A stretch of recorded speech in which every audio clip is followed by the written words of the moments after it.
વડનગર ખાતે આરાધના બચત સહકારી મંડળીમાં પ્રમોશન સમારોહ યોજાયો.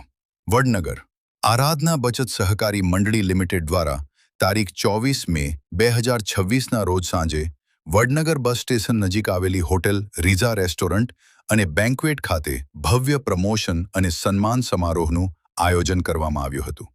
આ પ્રસંગે વડનગર બ્રાન્ચના કિરણભાઈ પરમાર અને ચંદ્રિકાબેન પરમારને બ્રાન્ચ મેનેજર તરીકે સફળતાપૂર્વક 2.5 વર્ષ પૂર્ણ કર્યા બાદ અસિસ્ટન્ટ જનરલ મેનેજર તરીકે પ્રમોશન આપવામાં આવ્યું હતું.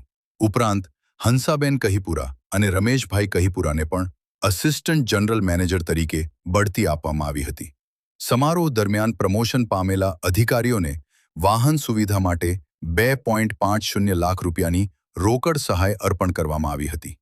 આ અવસરે રમેશભાઈ કહીપુરા અને કિરણભાઈ પરમારે જણાવ્યું હતું કે આરાધના પરિવાર, સિનિયર અધિકારીઓ, એડવાઇઝરો, સભ્યો તેમજ એજન્ટ મિત્રોના સતત સહકાર અને માર્ગદર્શનના કારણે તેઓ આ સ્થાન સુધી પહોંચી શક્યા છે.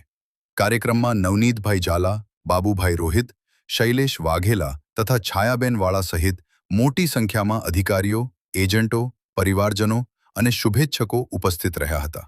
પ્રમોશન મેળવનાર હંસાબેન કહીપુરાએ આરાધના પરિવાર અને સંસ્થાના તમામ સભ્યોનો આભાર વ્યક્ત કરતા જણાવ્યું હતું કે તેઓ ભવિષ્યમાં વધુ સમર્પણ, નિષ્ઠા અને જવાબદારી સાથે સંસ્થાની પ્રગતિ માટે કાર્ય કરશે. મારો અવાજ ન્યૂઝ. સહકારી મંડળી લિમિટેડ 1994 થી ચાલે છે અને 31 વર્ષ પૂર્ણ થયા, 32મું વર્ષ ચાલુ છે. આજે હંસાબેન જે અહીંયા કામ કરે છે આરાધના બચત સહકારી મંડળી લિમિટેડની, જેમનું કલેક્શન પૂરું કરી એમણે બ્રાન્ચ મેનેજર બન્યા. અત્યારે એમની ટીમ સૌથી સારી છે, તો આસિસ્ટન્ટ જનરલ મેનેજર બની રહ્યા છે. તો મંડળીએ એમને કાર ગિફ્ટ કરી છે અને સારામાં સારી આવક મેળવી રહ્યા છે. સ્ટાર્ટ કરવું પડશે ને તમારે. આરાધના બચત સહકારી મંડળી લિમિટેડ જે 1994 થી ચાલે છે, 31 વર્ષ પૂરા થયા. આજે કિરણભાઈ પરમાર જેમનું ફંક્શન હતું, જેમણે આસિસ્ટન્ટ લેવલ પૂરું કર્યું છે, તો મંડળી એમને ગિફ્ટ કરી છે કાર અને સારામાં સારું કમિશન લઈ રહ્યા છે. છેલ્લા 31 વર્ષથી ચાલે છે.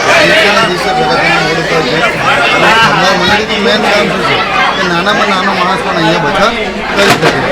અને બીજી વસ્તુ કે જ્યારે બેંક હું કોઈ વિરોધ નથી કરતો, પણ એમને એમના સમયે જવું પડે છે. જ્યારે જે આરાધના બચત સહકારી મંડળી લિમિટેડ દરેક લોકોના ઘરે બ્રાન્ચ આપે છે અને ઘરે બ્રાન્ચ હોવાનું કારણ શું છે કે કોઈ પણ વ્યક્તિ ગમે ત્યારે પૈસાની લેવડ દેવડ માટે આવી શકે.